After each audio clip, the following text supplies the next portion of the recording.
You want to see these people that have fought animals? Yeah, let's see this. Have fought animals like bare hands? Fought wild animals. Didn't last time we watched a guy wrestle a bear in Russia? Oh, that's Khabib Nurmagomedov. Yeah. What? That's his name.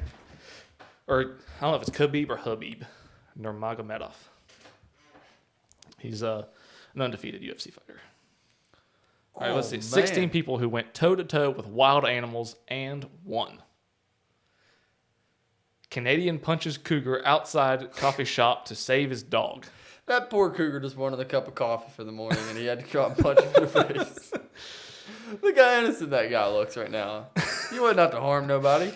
A man from Red Deer, Alberta, Canada, saved his dog from a cougar outside of Tim Hortons. Of course it was a Tim Hortons in Canada. Yep. So at a Tim Hortons coffee shop by punching it in the face. The man was stopped outside the restaurant to meet a friend for coffee when the cougar emerged from the woods and attacked his dog, Sasha. This is probably like a Tim Hortons, like in the middle of absolute nowhere. He went running, punched the large cat, and it ran off back into the woods. So what really happened was this cougar showed up to attack the dog.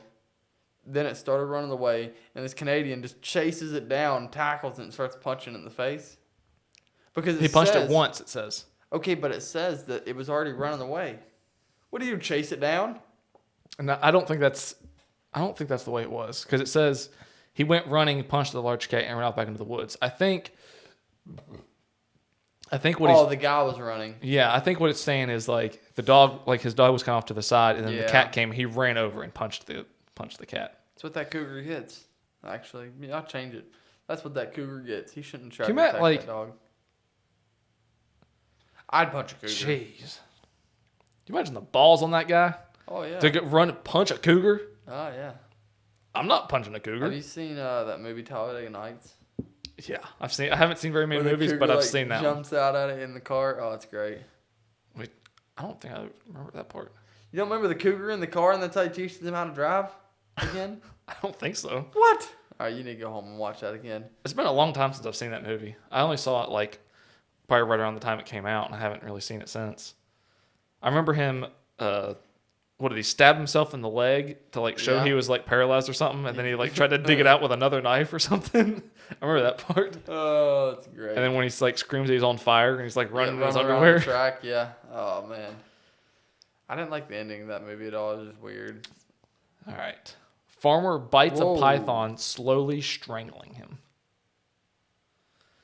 In what feels like a movie plot come to life, one man survived being killed by a giant python by biting it on the tail.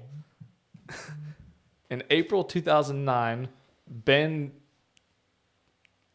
You want to give that a stab? Where's it at? I lost track. Right there. Ben Niobe.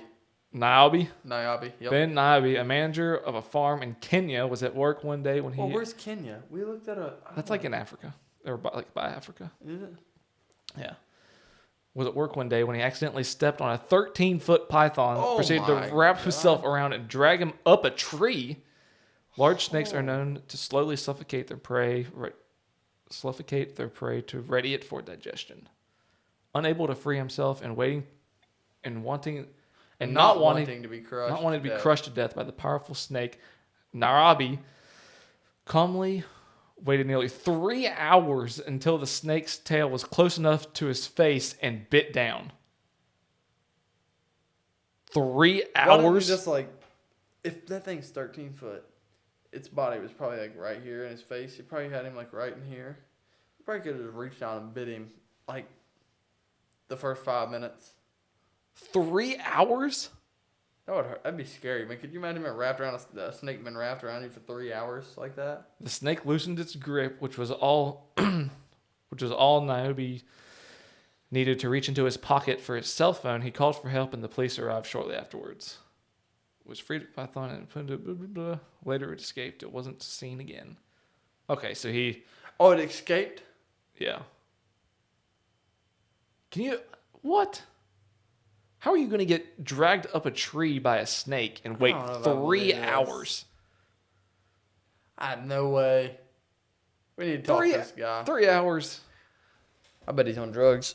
I mean, I guess if you're being drug up by a snake, you're not going anywhere. You don't have any place to be.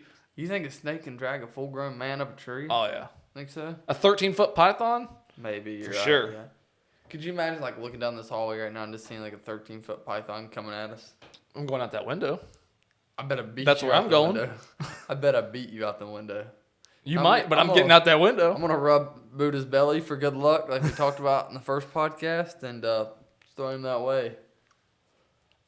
Hopefully he swallows Buddha Like, and have it clogs him up.